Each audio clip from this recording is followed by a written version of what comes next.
menikmati kebaikan-Mu. Yesus, Kau yang ku cinta, selamanya Kau ku cinta, sampai akhir nafas hidupku. Yesus, Kau kekasih jiwaku.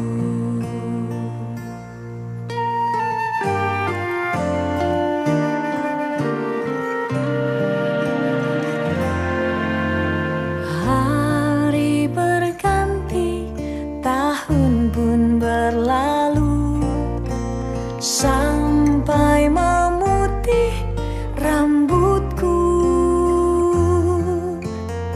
Melayanimu seumur hidupku, sampai ku kembali padamu. Yesus, Kau yang ku cinta,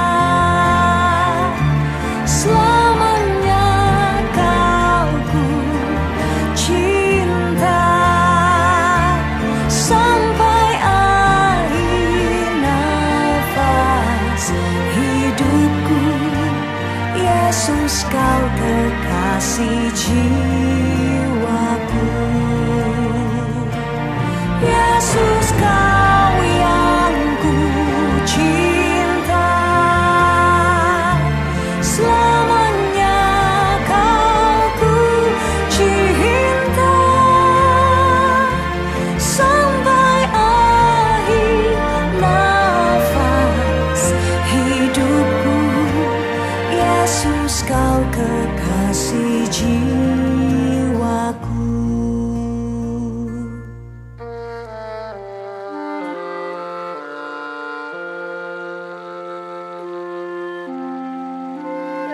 Engkaulah kekasih hatiku, Tuhan. Engkaulah kekasih jiwaku.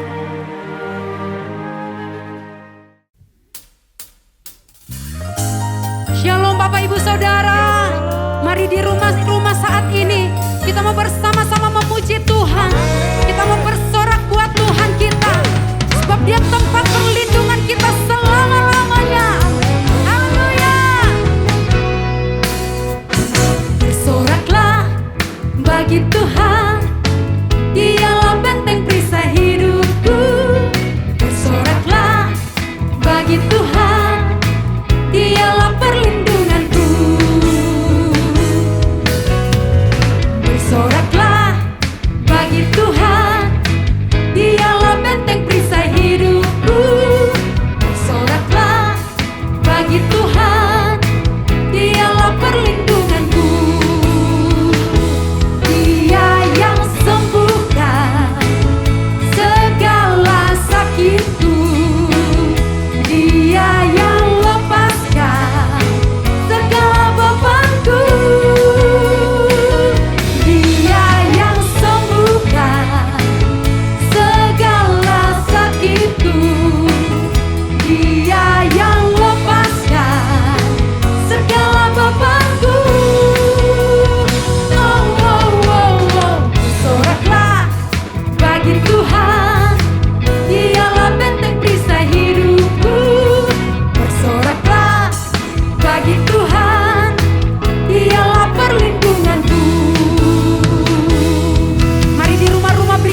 Bapak Ibu Saudara, bersama-sama kita akan mendeklarasikan Pentakosta ketiga. Pentakosta ketiga adalah pencurahan Roh Kudus yang dahsyat di zaman now, melebihi yang terjadi di Azusa Street.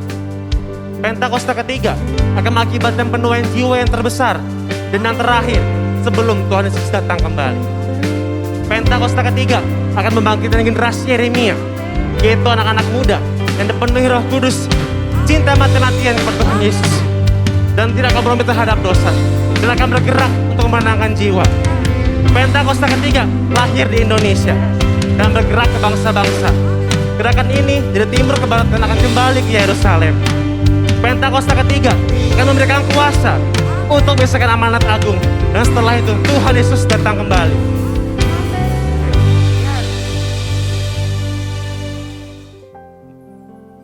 Dalam hadirat-Mu Engkau memberikan kuasa buat setiap kami Tuhan.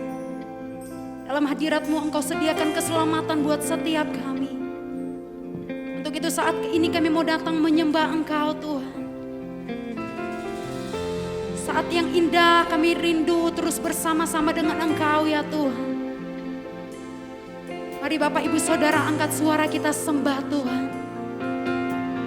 Kami rindu dalam hadirat-Mu ya Tuhan. Hadirat-Mu yang kami rasakan, hadirat-Mu Tuhan, itu segarkan kami.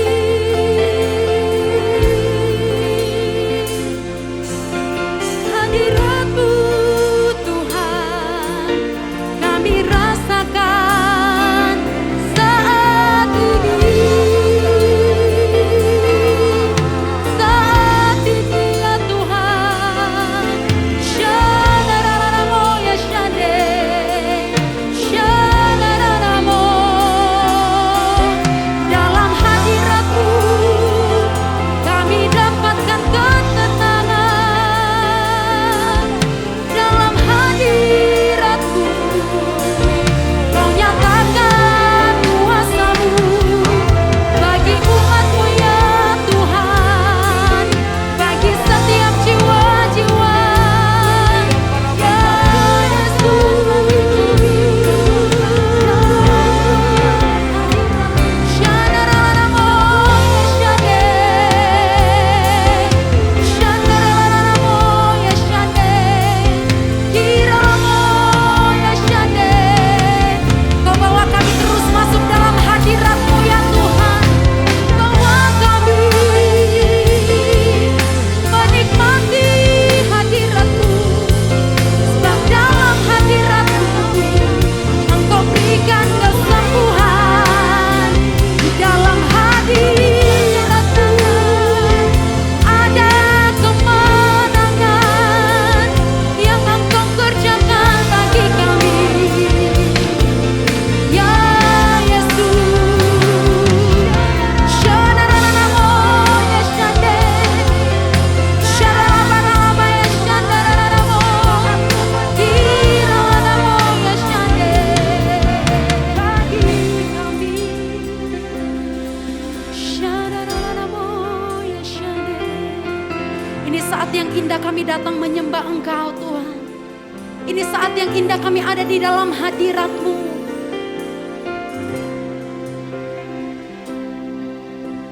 Saat ini, saat indah, ku memuji dan menyembah hadirat-Mu. Ku rasakan saat ku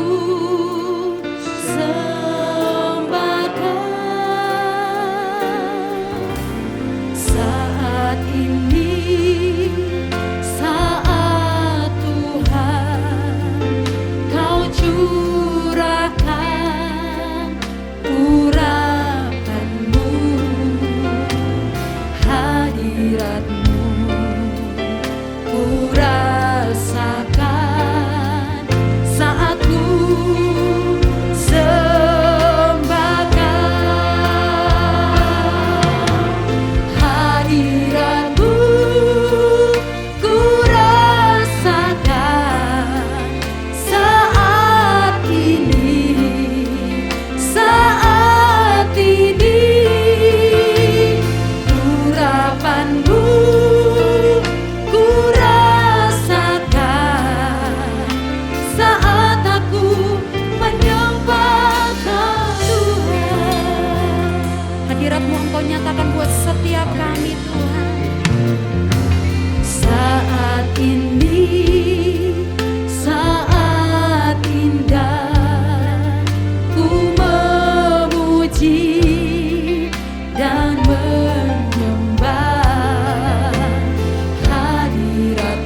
saat ini, saat Tuhan Kau curahkan urapan-Mu,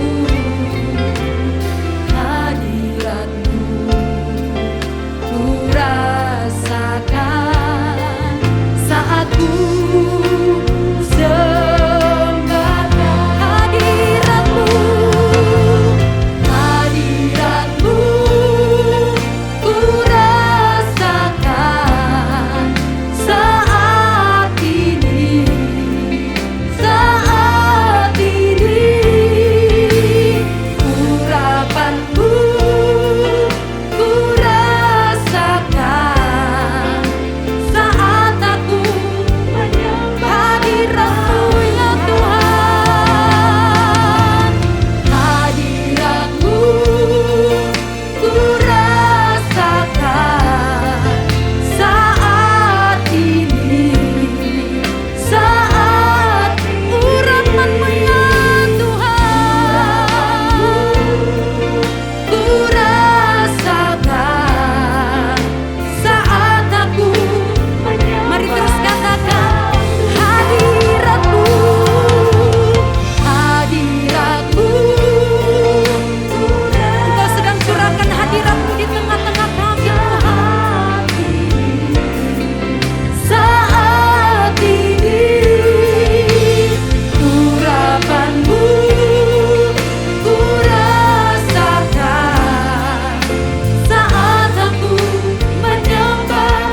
Mari sambil buka kedua tangan kita katakan hadirat-Mu ku rasa ya Tuhan saat ini, saat Kau sedang mencurahkan urapan-Mu buat setiap kami umat-Mu, urapan-Mu ku rasakan saat aku menyembah. Mari terus masuk dalam hadirat-Nya dan katakan hadirat-Mu ku rasakan saat ini, saat ini urapan-Mu ku rasakan saat aku menyembah hadirat-Mu ya Tuhan, hadirat-Mu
Shalom saudara.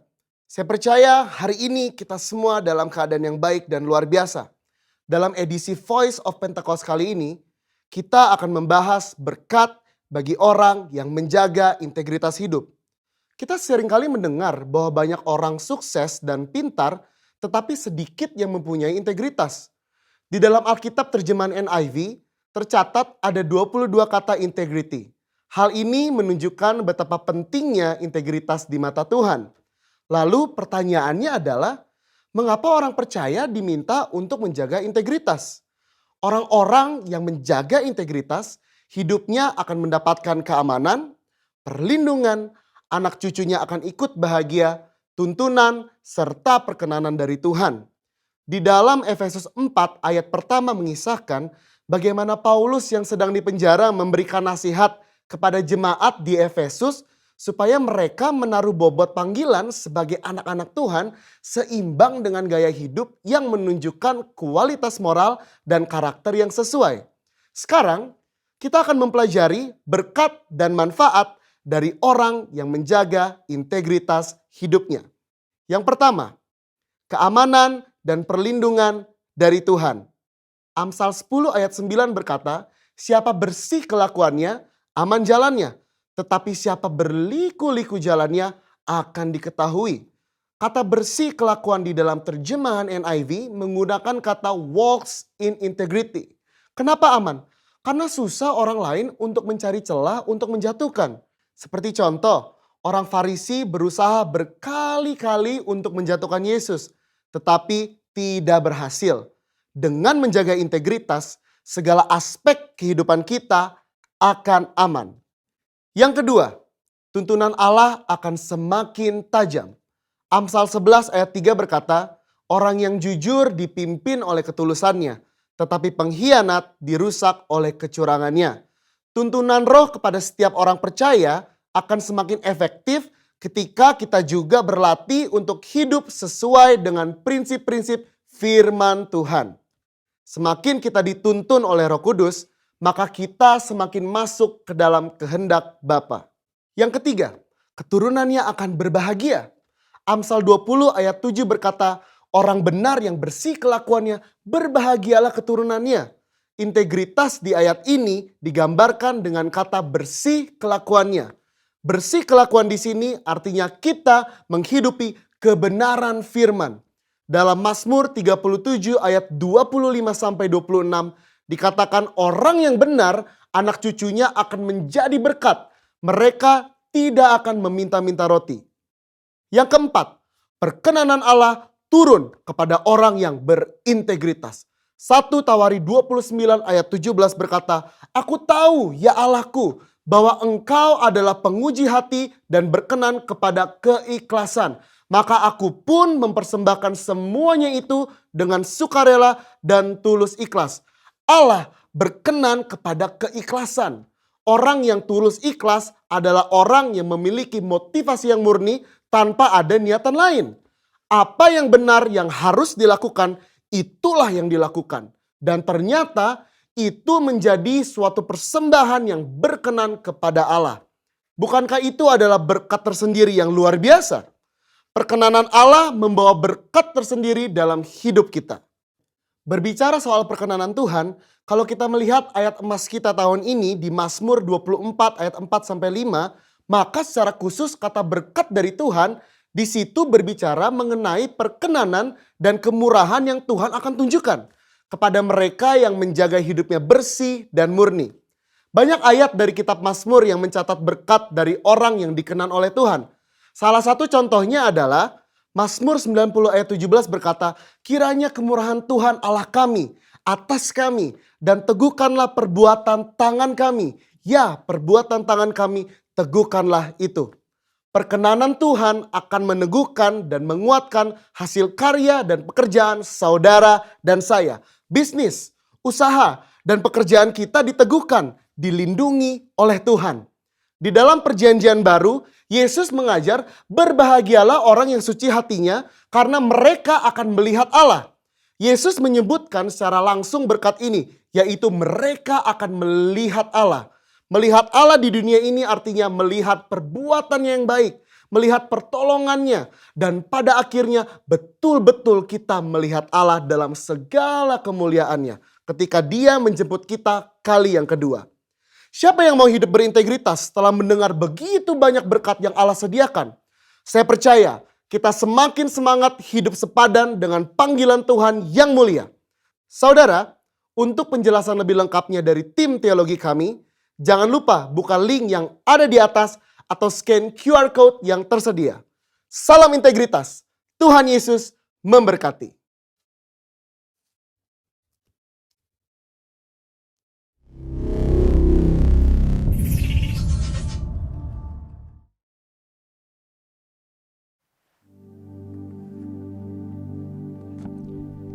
Shalom Bapak Ibu sekalian, jemaat yang dikasihi Tuhan, apa kabarnya?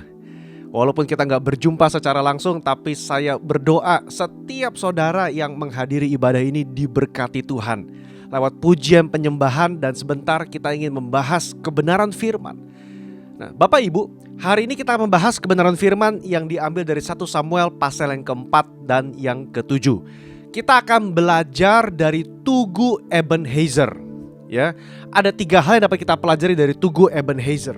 Nah, Bapak Ibu, memasuki tahun 2021, sekarang kita sudah memasuki bulan yang kedua. Ya, ini COVID merajalela, pandemi masih ada di mana-mana.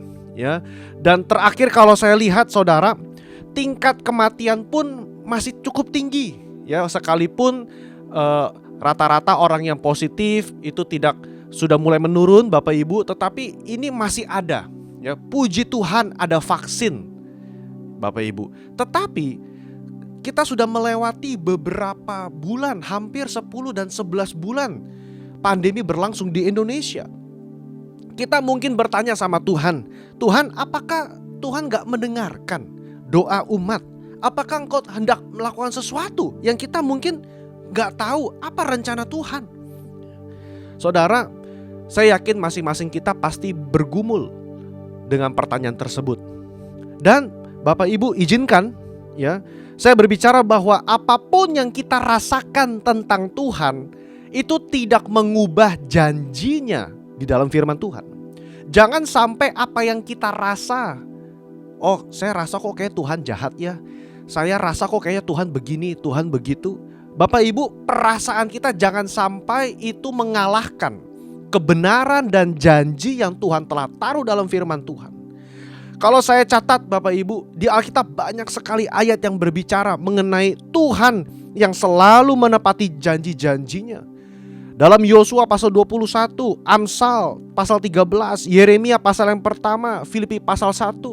Bahkan Tuhan sebelum naik ke surga dia berkata kepada para murid-muridnya, aku sekali-kali tidak akan meninggalkan engkau, Immanuel, aku bersama-sama dengan engkau sampai kepada akhir zaman. Yang sering kali meninggalkan Tuhan itu kita manusia Bapak Ibu. Kalau saya lihat dalam 2 Timotius 2 ayat yang ke-13, Paulus berkata begini, jika kita tidak setia, dia tetap setia, karena dia tidak dapat menyangkal dirinya. Paulus mengutip statement itu untuk menyatakan bahwa Allah tidak dapat menyangkal dirinya. Allah secara natur, secara karakter dia adalah Allah yang tepat janji. Dia gak bisa berbohong. Allah bukannya gak mau berbohong, dia tidak bisa berbohong. Dan di situ terletak kepercayaan kita kepada janji firman Tuhan. Dia adalah Allah yang setia. Masalahnya Bapak Ibu, seringkali Bapak Ibu dan saya, kita yang kadang-kadang gak setia sama Tuhan. Dan ini yang terjadi di dalam kitab 1 Samuel pasal yang keempat. Ketika bangsa Israel berperang melawan bangsa Filistin. Ya, kalau nanti Bapak Ibu baca di rumah keseluruhan pasal 4, 5, 6, 7, Bapak Ibu akan menemukan mereka kalah. Kenapa? Karena mereka tidak setia memegang janji covenant yang sudah Tuhan buat, perjanjian yang Tuhan buat dengan bangsa Israel. Ya, mereka mengharapkan Tuhan menepati janji-janjinya, tetapi mereka sendiri berselingkuh dan menyembah ilah-ilah lain. Nah, Bapak Ibu, kita akan melihat beberapa ayat kunci dan kejadian seputar Tugu Ebenezer ini. Dan pada akhirnya saya akan tutup, kita akan bahas apa sih makna Ebenezer bagi jemaat Tuhan di tahun 2021. Ya, ada 3 hal yang dapat kita pelajari Bapak Ibu. Yang pertama, Pertolongan Allah tidak dapat dimanipulasi oleh manusia. Mari kita buka bersama dalam 1 Samuel pasal yang keempat ayat 3 sampai yang ke-10. Pertolongan Allah tidak dapat dimanipulasi oleh manusia. Bapak Ibu, ini dibuka dengan statement dari ayat yang pertama. Orang Israel maju berperang melawan orang Filistin dan mereka berkemah dekat Ebenezer, sedang orang Filistin berkemah di Afek. Bapak Ibu, jangan sarukan kota Ebenezer dengan Tugu Ebenezer. Namanya sama, tapi yang ini berbicara mengenai kotanya, namanya kota Ebenezer. Nah, kala itu orang Filistin mengatur barisan dan mereka berperang melawan bangsa Israel. Apa yang terjadi Bapak Ibu? Ayat 2 mengatakan pertempuran menghebat dan terpukul kalah orang Israel. Bahkan 4.000 orang meninggal di medan perang itu. Wow. Ya, Bapak Ibu, itu bukan jumlah yang kecil, jumlah yang besar. Nah, mereka ketika berperang, mereka kalah, lalu apa yang mereka bingung, kok kita kalah? Ya, itu yang ditanyakan oleh para tua-tua di bangsa Israel. Perhatikan pada ayat yang ketiga. Ketika tentara itu kembali ke perkemahan, para tua-tua Israel berkata begini, mengapa Tuhan membuat kita terpukul kalah oleh orang Filistin? Nah, Bapak Ibu, di sini ada satu kebenaran penting yang saya ingin kita perhatikan baik-baik, ya. Para tua-tua Israel bertanya, mengapa kita terpukul kalah? Bapak Ibu, saya menemukan seringkali dalam kehidupan kita, kalau ada sesuatu kejadian yang gak enak, ada sesuatu kejadian yang membuat kita mungkin merugi, atau kita mungkin merasa ini gak adil, atau kita tertimpa musibah, seringkali kita bertanya langsung menyalahkan Tuhan, tanda kutip. Tuhan, mengapa engkau izinkan ini terjadi? Tuhan, mengapa engkau membiarkan musibah ini terjadi?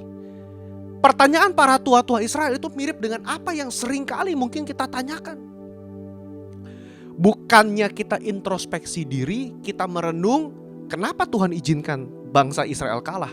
Tetapi para tua-tua yang harusnya memiliki hikmat, wisdom, mereka langsung berkata, kenapa Tuhan izinkan kita kalah? Seolah-olah masalahnya bukan di mereka, tapi masalahnya di Tuhan. Bapak Ibu, Yesaya 59 ayat yang kedua berkata begini. Yesaya 59 ayat yang kedua. Tetapi yang merupakan pemisah antara kamu dan Allahmu ialah segala kejahatanmu, dan yang membuat dia menyembunyikan diri terhadap kamu sehingga ia tidak mendengar ialah segala dosamu. Ketimbang mereka bertobat, minta ampun, introspeksi mengenai dosa-dosa mereka dan bertobat, mereka langsung salahkan Tuhan.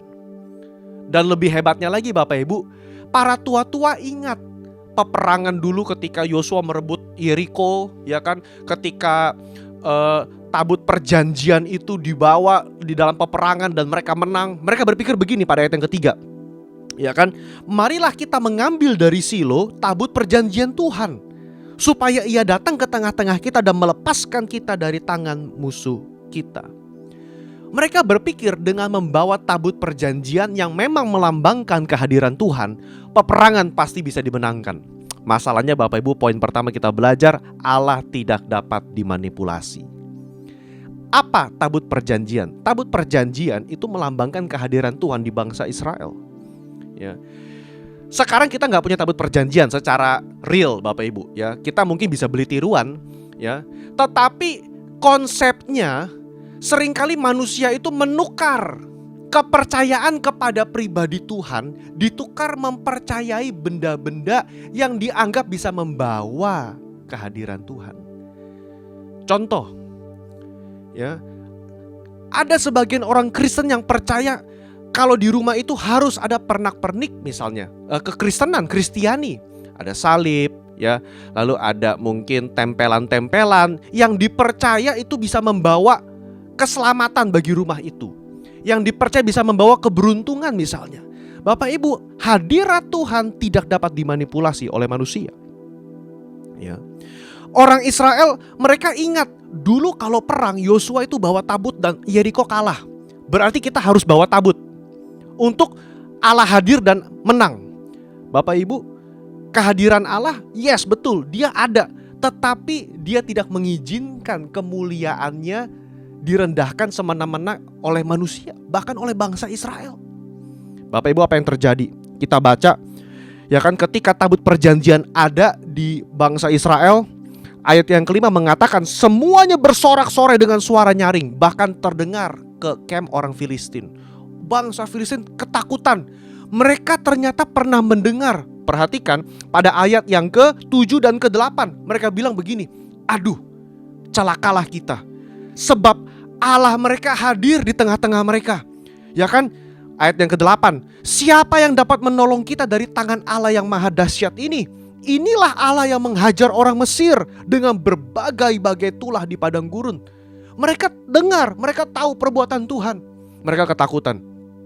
Mereka bilang, hai para lelaki-laki, jadilah laki-laki dan mari kita berperang melawan bangsa Israel. Jangan mau kita diperbudak oleh bangsa Israel. Apa yang terjadi Bapak Ibu? Ayat yang ke-10 berkata, hari itu pihak Israel gugur 30.000 orang pasukan berjalan kaki. Kematian pertama 4.000 orang. Kematian kedua dengan tabut perjanjian malah lebih dahsyat, 30.000 orang. Apa sih poin yang ingin kita pelajari dari pasal 4 ini Bapak Ibu? Kita gak bisa manipulasi Tuhan. Kita gak bisa seolah-olah membawa tabut lalu yakin Tuhan pasti menolong. Enggak. Saudara, kadang-kadang benda-benda gak bisa menggantikan pengharapan kita kepada Tuhan. Tuhan ingin umatnya bertobat dan kembali kepada jalannya. Di situ letak pertolongan Tuhan. Ya. Jadi Bapak Ibu, pada pasal 4, sekalipun kita belum melihat Tugu Ebenezer, nanti kita akan lihat pada pasal yang ke-7, ya, pasal yang ke-6 Bapak Ibu. Kita belajar apa? Pertolongan Tuhan tidak dapat dimanipulasi dengan formula atau benda-benda religi tertentu. Ya, kemenangan dalam hidup hanya didapati ketika kita percaya dan berharap penuh kepada Tuhan. Bapak Ibu, singkat cerita pasal 4, pasal 5, bait suci itu diambil dari umat Israel, dijarah oleh bangsa Filistin. Ya, kita nggak bahas apa yang terjadi kepada bangsa Filistin Bapak Ibu, tapi saya ingin bahas pada pasal yang ke-7, ya, ketika orang Filistin berperang lagi dengan bangsa Israel. Ya, jadi Bapak Ibu, mari kita lompat 3 pasal Bapak Ibu, dari pasal 4 ke pasal 7. Ya, nah di sini kita pelajari poin yang kedua. Tadi yang pertama, kehadiran Allah tidak dapat dimanipulasi oleh manusia. Poin yang kedua, ya, Allah merespon pertobatan umatnya dengan pertolongan. Nah Bapak Ibu, pada pasal 7 ayat yang pertama, ya, dikatakan begini, orang-orang Kiryat Yarim datang mengangkut tabut Tuhan itu dan masuk ke rumah Abinadab. Ya, dan akhirnya tabut Tuhan diambil dari bangsa Filistin, masuk ke rumah Abinadab. Berapa lama Bapak Ibu? Ayat 2 mengatakan 20 tahun lamanya. Ya, 20 tahun lamanya. Jadi antara pasal 4 sampai pasal 7 ada jeda waktu 20 tahun. Pada saat ini Samuel sudah menjadi nabi atas Israel. Dan apa yang terjadi? Bangsa Filistin cari gara-gara lagi. Mereka maju berperang melawan Israel. Maka mengeluhlah seluruh umat Israel. Apa yang dikatakan oleh Nabi Samuel? Ayat yang ketiga kita baca Bapak Ibu. Berkatalah Samuel kepada seluruh kaum Israel, jika kamu berbalik kepada Tuhan dengan segenap hati, jika kamu berbalik kepada Tuhan dengan segenap hati, maka jauhkanlah daripadamu Allah asing, para asitoret di tengah-tengahmu. Tujukan hatimu kepada Tuhan dan beribadahlah hanya kepadanya, maka Ia akan melepaskan kamu. Bapak Ibu, dari ayat 3 kita pelajari satu hal. Selama 20 tahun bangsa Israel, dia hatinya masih menyembah Allah asing. Mereka gak belajar dari kesalahan 20 tahun yang lalu. Mereka gak belajar dari kesalahan pada pasal 4. Ketika mereka kalah, harusnya mereka bertobat, minta ampun. Tetapi enggak, mereka masih menyembah Allah asing, masih menyembah Asitoret. Apa yang diminta Samuel? Bertobat. Pertobatan adalah sebuah langkah penting dalam kehidupan manusia. Ketika dulu kita masih berdosa, hidup dalam kehidupan yang lama, pesan Injil berkata apa? bertobatlah, sadar dan bertobatlah dan terima pengampunan dosamu dari Tuhan Yesus. Hari ini Bapak Ibu, mungkin di antara kita ada yang sudah bertahun-tahun, ya, sepertinya kok hidup kita stuck begini-begini aja. Kok sepertinya kita berdoa kok kayaknya doanya mentok. Kok sepertinya Tuhan kayaknya tangannya gak menolong. Di mana Tuhan? Ingat, Yesaya berkata, yang menjadi penghalang antara engkau dan Tuhanmu adalah dosamu. Dan itu yang dikatakan oleh Nabi Samuel. Kalau kamu ingin menang dalam perang ini, bertobat. Poin yang kedua, Allah merespon pertobatan. Bapak Ibu, pertobatan adalah sebuah keputusan yang kita ambil setiap hari. Bukan cuma bertobat pas kita selamat mungkin 50 tahun yang lalu, 10 tahun yang lalu. Bukan. Pertobatan adalah sebuah langkah yang kita ambil hari demi hari. Ya. Pentakosta sangat menekankan konsep pengudusan pribadi. Bagi umat Pentakosta, Bapak Ibu, kita menekankan pengudusan secara pribadi. Kenapa? Karena ada firman mengatakan dalam 2 Korintus 7 ayat yang pertama, kita diminta melepaskan diri, menyucikan dari pencemaran-pencemaran jasmani dan rohani, serta menyempurnakan kekudusan dalam takut akan Tuhan. Diminta menyempurnakan kekudusan. Bagaimana kita menyempurnakan kekudusan? Bertobat dari jalan-jalan kita yang salah. Bertobat dari pencemaran jasmani. Apa itu pencemaran jasmani? Pesta pora, perbuatan daging, kemabukan, gosip. Bapak Ibu, mungkin jempol kita ini sering forward berita-berita hoax. Bapak Ibu, dulu orang menggosip pakai mulut, sekarang kita pakai jempol. Itu sama. Ya, kita harus bertobat dari hal-hal seperti itu. Lalu pencemaran rohani. Bapak Ibu mungkin berkata, Pak, saya nggak punya dewa, saya nggak nyembah ilah-ilah asing. Di rumahku nggak ada, cuma Tuhan Yesus. Tapi Bapak Ibu, seringkali ilah asing masuk dalam wujud apa? Mamon. Yesus berkata, kamu harus pilih, nyembah aku atau nyembah mamon. Pilih, aku atau mamon. Kenapa? Karena cinta akan uang dapat mengambil prioritas pertama, yaitu Yesus dalam hati kita. Kita berkata, Pak, saya gak nyembah dewa-dewa, gak ada patung.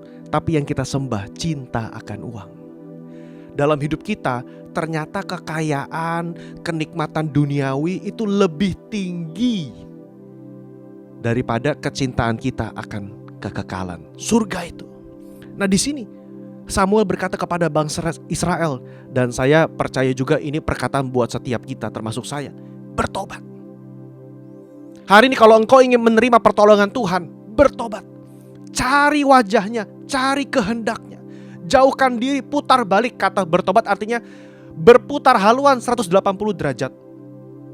Bapak Ibu, pertobatan bukan hanya kata-kata kosong belaka, tapi disertai dengan perubahan gaya hidup dan tindakan. Mari kita lihat, ya, apa yang umat Israel lakukan ketika mereka bertobat. Ayat yang ke-4 dan ke-5. Saya bacakan. Kemudian orang Israel menjauhkan para Baal dan para Asitoret. Lalu mereka mulai beribadah kepada Tuhan. Ada perubahan gaya hidup. Sebelumnya menyembah Allah asing, sekarang mereka buang jauh-jauh, mereka beribadah. Tapi ternyata gak cukup. Samuel mencatat, kumpulkan segenap orang Israel di Mispa. Aku akan berdoa untuk kamu kepada Tuhan. Apa yang Samuel lakukan? Pada ayat yang ke-6, dia mencurahkan air sebagai korban di hadapan Tuhan dan meminta umat Israel berpuasa. Kenapa air? Ya. Karena air itu melambangkan sesuatu yang berharga. Nah, kita melihat dalam Ratapan 2 ayat yang ke-19, ternyata air dilambangkan seperti seseorang mencurahkan isi hati di hadapan Tuhan. Kita buka Ratapan pasal 2 ayat yang ke-19, saya bacakan. Bangunlah, mengeranglah pada malam hari, pada permulaan giliran jaga malam. Curahkanlah isi hatimu bagaikan air di hadapan Tuhan. Ya, curahkanlah isi hatimu bagaikan air di hadapan Tuhan. Artinya Samuel minta, ayo bertobat sungguh-sungguh. Berdoa sama Tuhan, mengerang sama Tuhan, puasa agar Tuhan mengampuni dosa-dosamu. Dan betul Bapak Ibu, ya, Tuhan mengampuni dosa-dosa umat Israel. Buktinya apa? Tuhan menolong mereka di dalam peperangan melawan Filistin. Pada saat itu tabut perjanjian masih di rumah Abinadab. Tetapi pada pasal 7 Tuhan menghancurkan, meluluhlantahkan bangsa Filistin dengan guntur yang menggelegar dari langit. Bahkan tercatat sejak saat itu tidak lagi bangsa Filistin mengganggu umat Israel. Apa yang dapat kita pelajari Bapak Ibu? Pada poin yang kedua, Allah merespon pertobatannya dengan pertolongan. Yang ketiga, poin terakhir Bapak Ibu, ya. Nah, pada 1 Samuel pasal 7 ayat yang ke-12, di situ mereka membangun tugu yang bernama Ebenezer, Bapak Ibu. Ya, ketika Samuel mendirikan tugu antara Mispa dengan Yesana, dinamailah Ebenezer, yang artinya apa? Sampai di sini Tuhan menolong kita. Nah, poin yang ketiga, tugu Ebenezer sebagai momen mengingat kebaikan Tuhan. Bapak Ibu, hari ini kita perlu memiliki tugu Ebenezer dalam kehidupan kita. Apa arti tugu Ebenezer?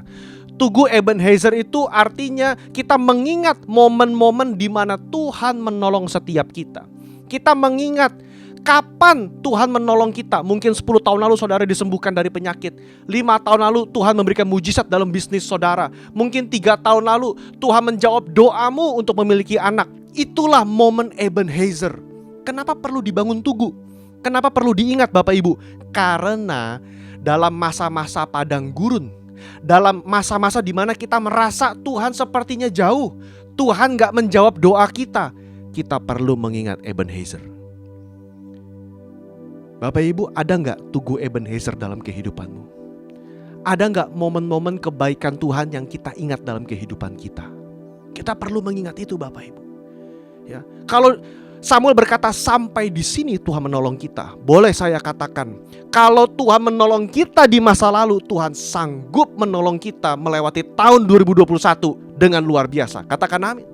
Kalau Tuhan memberikan mujizat 3 tahun yang lalu, Tuhan sanggup berbuat mujizat hari ini. Amin Bapak Ibu.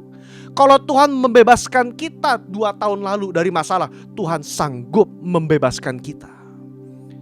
Yang kita perlu adalah mengingat Ebenezer, mengingat kebaikan Tuhan. Mari Bapak Ibu, kita mulai tahun ini kita bertobat dari jalan-jalan yang salah.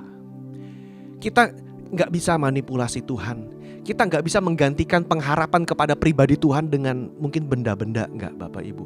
Hati kita harus terfokus kepada pribadi Tuhan.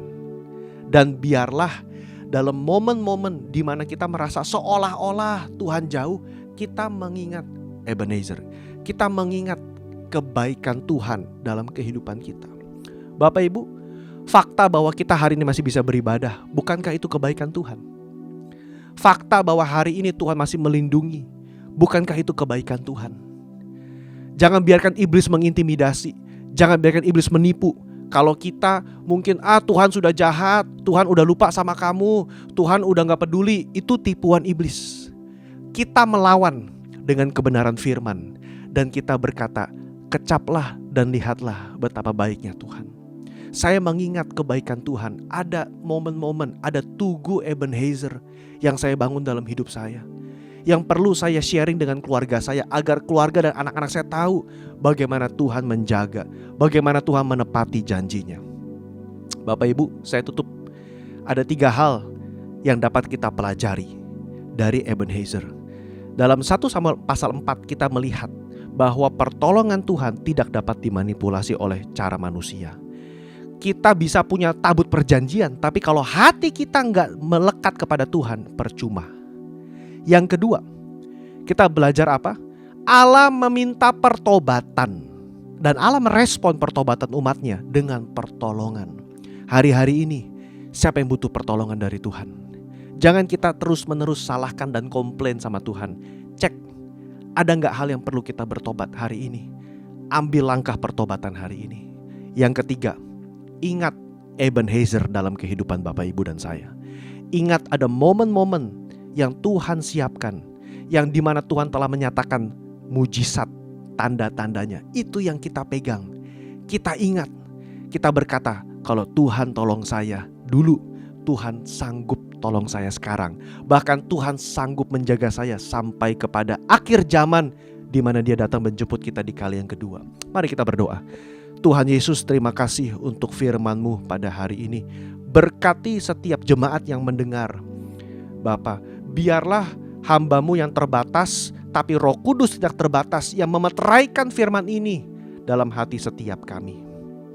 Dan tidak hanya masuk kuping kiri keluar kuping kanan, tetapi firman ini tertanam, berakar dan berbuah. Sehingga kami kuat melewati musim-musim ke depan yang kering Tuhan Yesus. Terima kasih. Dalam nama Tuhan Yesus kami berdoa dan mengucap syukur. Amin.